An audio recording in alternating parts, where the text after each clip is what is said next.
She said, "Let's just be friends." I said, "No problem." Now she scrolls through my vacation photos with the woman who actually believed in me. Sometimes the most devastating breakups are the ones where everything seems perfect until someone decides they want to explore other options. I thought I had found something real with Autumn. I'm Caleb, 29, software development manager in Nashville. I'd been dating Autumn for nearly a year when everything started falling apart. We'd built something I thought was solid, shared interests in live music venues, weekend trips exploring Tennessee's cave systems, the kind of easy compatibility that felt like it was heading toward engagement. Autumn ran a growing social media consulting firm, ambitious and driven in ways I admired. We complemented each other well, or so I believed. Then Reed came back from Austin. Reed was Autumn's former college roommate who'd spent the last 2 years launching a tech startup that had spectacularly failed. Suddenly he was back in Nashville, and somehow he'd convinced Autumn to make him her business partner in her consulting firm. The timing felt suspicious, but I tried to be supportive. "It makes sense," she explained over dinner at our usual spot. "Reed understands the tech side, and I need someone who can help scale the business." I nodded, but something in her voice had changed when she said his name. Within days, Reed was practically living at Autumn's converted garage office, claiming his lease negotiations were taking longer than expected. What started as Reed needing temporary workspace quickly became Reed working late nights with Autumn, their voices carrying through the thin walls when I came by after work. "We're just brainstorming," she'd say, but the energy between them felt charged in ways that had nothing to do with business strategy. I watched them during those late-night work sessions, the way Reed would lean close to point at her laptop screen, how Autumn's laugh became different around him, higher, more performative. When I mentioned feeling like a third wheel in what was supposed to be her workspace, Autumn grew defensive. "Reed's going through a tough transition. His startup failed, his girlfriend left him. I'm just being a good friend." The word friend hung in the air with uncomfortable weight. Our weekend cave expeditions to the Smoky Mountains started getting canceled. "Reed and I need to finish this proposal, or we're meeting with potential clients." Always Reed and Autumn, working late, building something together that didn't include me. I tried to be understanding, but watching the woman I loved prioritize another man's company over mine felt like slowly drowning. The garage office became enemy territory, filled with their inside jokes and shared references to college memories I couldn't access. When I suggested we plan a weekend getaway to Mammoth Cave, just the two of us, Autumn hesitated. "Maybe next month?" "Reed thinks we're on the verge of landing this major client." "Reed thinks," Reed suggests. Reed believes. Every conversation somehow circled back to Reed's opinions, Reed's insights, Reed's vision for their future. I started noticing how Autumn's phone was always face down during our dinners, how she'd check it constantly when she thought I wasn't looking. The woman who used to plan our weekend adventures weeks in advance suddenly couldn't commit to anything because she might need to work with Reed. I should have confronted the situation earlier, but I kept hoping things would stabilize once Reed found his own office space. Instead, I watched the woman I'd planned to propose to slowly drift toward someone else while pretending it was all about business. The situation escalated when Reed moved his entire operation into Autumn's converted garage office, claiming temporary office space issues while his lease was being finalized. What had been occasional late nights became daily marathons of strategic planning and creative brainstorming that stretched well past midnight. I'd arrive at Autumn's house after work to find them huddled over laptops, whiteboards covered in business diagrams, takeout containers scattered across every surface. "We're really onto something big," Autumn would say, eyes bright with excitement I hadn't seen directed at me in months. Reed had this way of talking about their shared vision that made everything sound revolutionary. "Autumn gets it," he'd say, looking at her with obvious admiration. "Most people think small, but she understands the bigger picture." The garage office felt charged with unspoken tension every time I walked in. They'd spring apart if they'd been standing close, or quickly change the subject mid-conversation. When I suggested we order dinner for 3, Reed would suddenly remember an important call he needed to make, leaving Autumn and me alone with the awkward energy of interrupted intimacy. "Reed's been through so much," Autumn explained one evening after he'd disappeared for another mysterious phone call. His startup failure really devastated him, and his ex-girlfriend was apparently pretty cruel about the whole thing. He needs people who believe in his potential. The way she said, "believe in his potential," made my stomach clench. I was watching her fall for someone else's comeback story while treating our established relationship like background noise. Their professional collaboration involved way too much personal sharing for my comfort. I'd overhear Reed talking about his childhood, his dreams, his fears about never being successful enough. Autumn responded with the kind of intimate emotional support she used to reserve for me. "You're brilliant, Reed," she'd say. "You just need the right partner to help you see it." The subtext was deafening. When I tried to have conversations about our future, Autumn seemed distracted, always half listening while checking her phone for Reed's messages. "Sorry, what were you saying?" "Reed just sent me this article about market positioning that's absolutely fascinating." She'd show me business articles like they were love letters, completely oblivious to how excluded I felt from their bubble of shared excitement. The final straw came when I found them working at 2 a.m. on a Saturday, both still in pajamas, coffee cups and energy drink cans covering every surface. They looked like they'd been up all night together, and something about the intimate domesticity of the scene made everything crystal clear. "Hey babe," Autumn said, barely looking up from her screen. "Reed and I are having a breakthrough with the client acquisition strategy. This could change everything." Reed nodded enthusiastically. "Autumn's insights are incredible. I've never worked with someone who understands market psychology like she does." I stood in the doorway watching them finish each other's sentences, bouncing ideas back and forth with the kind of intellectual chemistry I'd thought was unique to our relationship. They weren't just business partners anymore. They were collaborators in every sense, building something together that had nothing to do with me. "I'm going home," I said quietly. Autumn finally looked up, seeming surprised I was still there. "Oh, I'll call you tomorrow? Reed and I want to finish mapping out this presentation." Reed and I. Always Reed and I. I drove home knowing our relationship was effectively over, even though neither of us had said the words yet. During what was supposed to be a romantic dinner at our favorite rooftop restaurant overlooking downtown Nashville, Autumn delivered her carefully planned speech about needing to explore the connection she felt with Reed. I could tell she'd rehearsed this conversation, probably with Reed himself, given how polished her justifications sounded. "I need to be honest with you about something," she began, setting down her wine glass with deliberate precision. "These past few weeks working with Reed have made me realize there's something between us that I can't ignore." I sat back in my chair, watching her navigate through what was clearly a prepared monologue. "It's not that I don't care about you, Caleb. What we have is solid and comfortable, but with Reed, there's this energy, this creative spark that makes me feel more alive than I have in years." She paused, waiting for my reaction, but I just nodded for her to continue. "I think I need to explore what this connection might become," she said, reaching across the table to touch my hand. "It doesn't have to mean we're over permanently. Maybe we could take a break while I figure out my feelings? I don't want to lose you completely."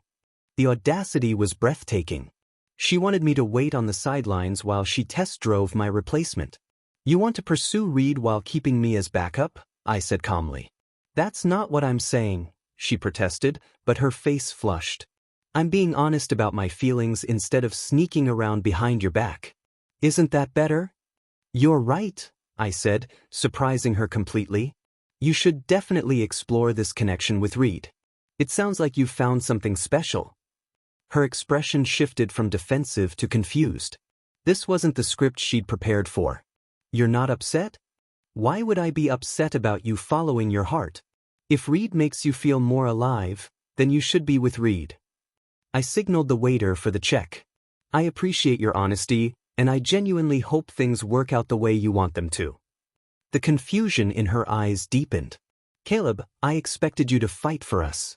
To at least try to change my mind." "Change your mind about what? You've made it pretty clear that what we have isn't enough for you. I'm not going to argue with your feelings or try to convince you I'm worth staying with." I pulled out my wallet as the check arrived. "You deserve someone who makes you feel alive, and I deserve someone who doesn't need to explore other options to figure out if they want to be with me." "But what if things don't work out with Reed?" she asked, panic creeping into her voice. What if I made a mistake? Then you'll figure it out, I said, standing up. Either way, you won't have to worry about me waiting around. As I walked her to her car, Autumn kept looking at me like I was a puzzle she couldn't solve. I thought you'd be devastated, she admitted. I thought you'd beg me to reconsider. The woman I fell in love with wouldn't need begging to choose me, I replied. If you have to think this hard about whether you want to be with me, then you already have your answer. I helped her into her car and leaned down to the window. I'll pack up my stuff from your place this weekend while you're out. Keys will be on the kitchen counter. Caleb, wait, she called as I started walking to my car. Can we at least stay friends? I don't want to lose you from my life completely. I turned back with a slight smile. Of course we can be friends, Autumn.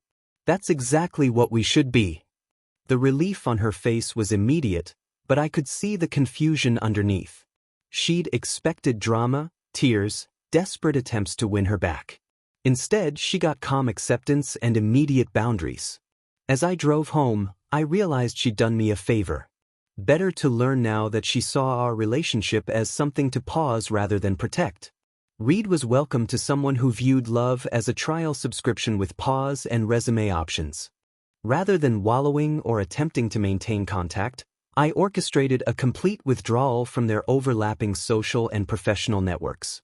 The next morning, I collected my belongings from Autumn's house while she was conveniently out with Reed, left my keys on the kitchen counter as promised, and began systematically removing myself from every space where I might encounter them. I enrolled in evening MBA courses at Vanderbilt, something I'd been considering for months but kept postponing. The rigorous schedule gave me structure and purpose while filling the hours I used to spend with Autumn. I started training for the Nashville Marathon, waking up at 5 a.m. for long runs through Percy Warner Park that cleared my head and exhausted my body in productive ways. Most importantly, I joined a photography club that organized weekend expeditions to document Tennessee's historic architecture.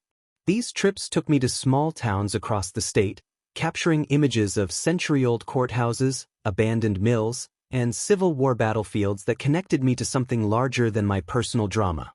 When Autumn sent casual texts suggesting we grab coffee to check in as friends, I politely declined without explanation. Thanks for thinking of me, but I'm pretty busy with school and training these days. Hope you're doing well. No anger, no bitterness, just polite distance that made further contact awkward for her to pursue. I unfollowed her on all social media platforms and muted her name in group chats, creating a digital bubble where her relationship drama couldn't reach me. The photography club became my new social circle, filled with people who shared my appreciation for craftsmanship and history rather than endless discussions about business ventures and startup dreams. We'd spend entire weekends exploring forgotten corners of Tennessee, documenting architectural details and learning about the communities that built these structures. I found myself genuinely excited about Saturday morning meetups in ways I hadn't felt about social plans in months. My systematic absence from their usual hangouts was so thorough that mutual friends began questioning Autumn about my whereabouts. "Where's Caleb been?" our friend Marcus asked during a group dinner I'd skipped. "Haven't seen him in weeks." Autumn apparently had no insight into my post-breakup activities, which forced her to admit publicly that she'd lost track of someone she claimed to want as a friend. "He's been really busy with work stuff," she'd say vaguely, not mentioning that she had no actual knowledge of my current life. The photography expeditions led to weekend trips that took me further from Nashville, exploring the architectural heritage of small towns like Jonesboro and Franklin. I started building a portfolio of images that captured the craftsmanship of earlier eras, finding peace in documenting permanence after experiencing such casual impermanence in my personal life.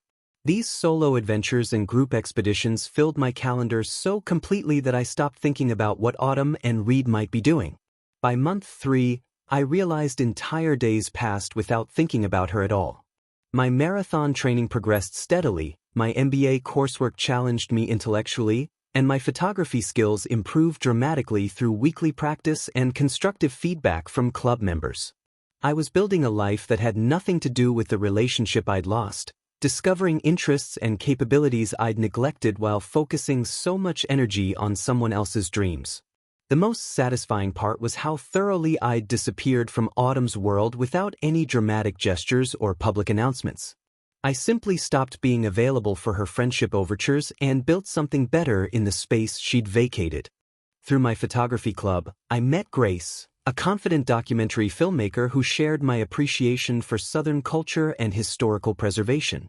She joined the group to scout locations for a project about disappearing rural communities, and we connected immediately over our mutual fascination with how architecture reflects social values. Grace had this infectious enthusiasm for storytelling that reminded me why I'd fallen in love with Tennessee in the first place.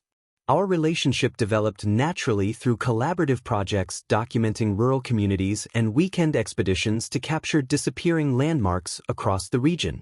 Grace would film interviews with elderly craftsmen while I photographed their workshops, creating complementary records of traditional skills being lost to modernization. She was brilliant at drawing out personal stories that gave context to the buildings we documented, turning our weekend trips into genuine historical preservation work. "You have an eye for detail that most people miss," Grace told me after reviewing my shots of a 19th-century gristmill. "You capture the personality of these structures, not just their appearance." Working with Grace felt effortless in ways my relationship with Autumn never had, built on shared passions rather than convenient compatibility. As I began sharing photos of our adventures exploring abandoned Civil War sites and filming local artisans, Autumn's social media monitoring became increasingly compulsive and transparent. She engaged with every post immediately, left overly enthusiastic comments about our incredible artistic vision, and began pumping mutual friends for information about Grace's background and the seriousness of our relationship. "Who's the photographer you're working with?" she asked Marcus, who mentioned it to me later with obvious amusement. "Autumn seemed really interested in your new projects." Her digital stalking became embarrassingly obvious through her comment patterns.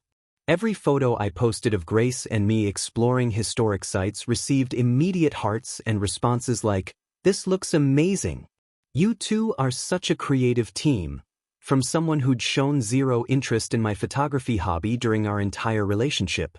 Meanwhile, Reed's startup had failed spectacularly, leaving him financially dependent on Autumn while their romantic relationship crumbled under the pressure of real-world responsibilities.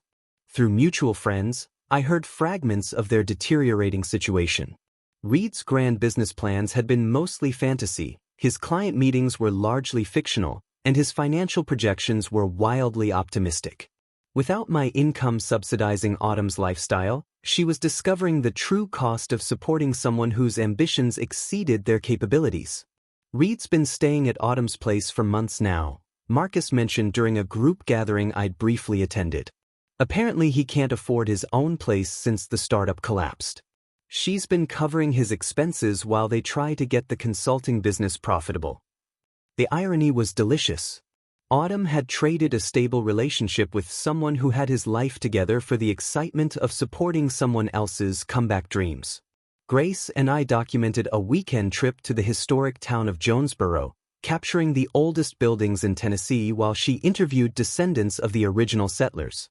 I posted photos of us exploring the courthouse square and hiking the surrounding trails, Grace's easy confidence and genuine smile lighting up every frame.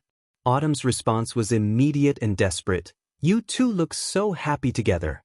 Grace seems absolutely perfect for you." The exclamation points and superlatives screamed insecurity masked as enthusiasm. Grace noticed Autumn's overeager commenting patterns with amusement. "Your ex seems very invested in our relationship," she observed after Autumn left paragraph-long comments about our inspiring partnership and beautiful documentation work. "She's probably realizing that some decisions have permanent consequences," I replied, focusing my camera on Grace's profile as she studied an 1820s log cabin. Through Grace, I was discovering aspects of Tennessee I'd never appreciated, building something meaningful that had nothing to do with business ventures or startup fantasies. Autumn eventually orchestrated a coincidental meeting at the coffee shop where we'd had our first date, approaching me with a rehearsed monologue about personal growth and relationship mistakes. I was grading student code reviews for my MBA program when she appeared at my table, looking thinner and more anxious than I remembered. "Caleb, I'm so glad I ran into you," she said, though the coffee shop was 20 minutes from her usual route and she'd clearly been waiting. "I've been hoping we could talk." I closed my laptop and gestured to the empty chair across from me. "Of course. How are you doing?" "I've been doing a lot of thinking about us, about the choices I made," she began, her voice carrying that familiar rehearsed quality.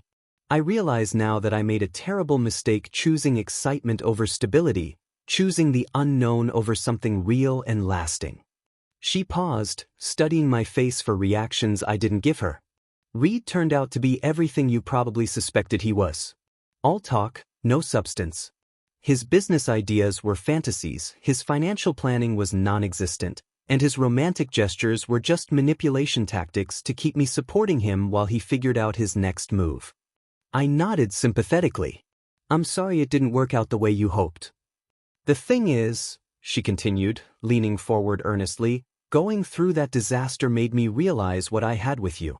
You were steady, reliable, genuinely successful.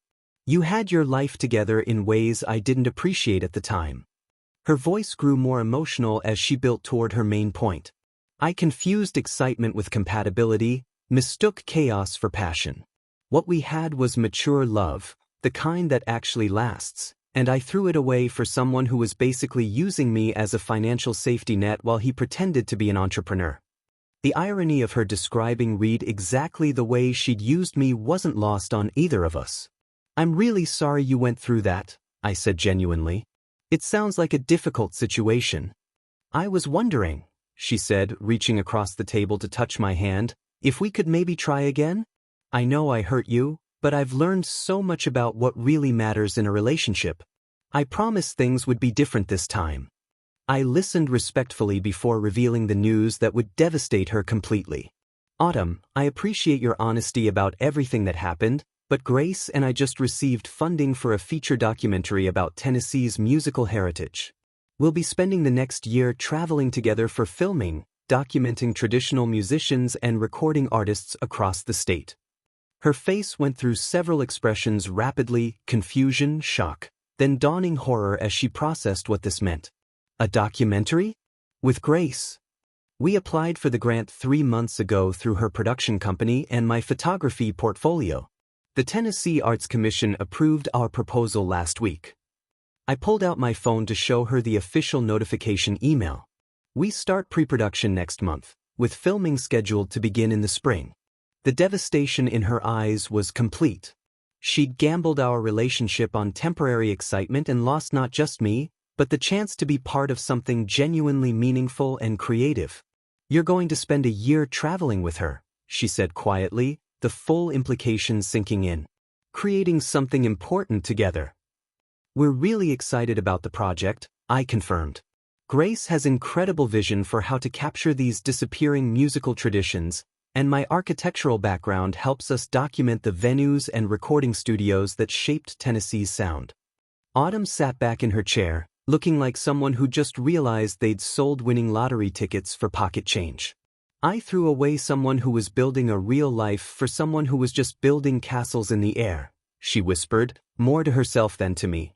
"I hope you find what you're looking for," I said, standing and gathering my things. "Take care of yourself, Autumn."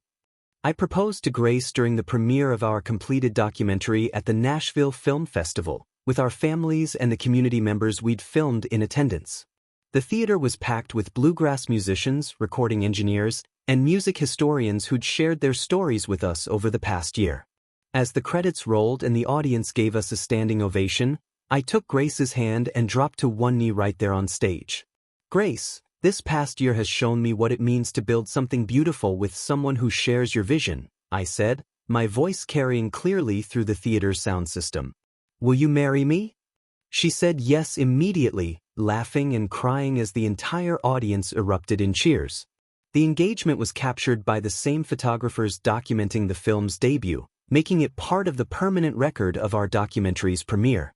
When Autumn saw the announcement through mutual friends' social media, she viewed it silently without comment, finally understanding that some decisions create irreversible changes that extend far beyond the moment they're made.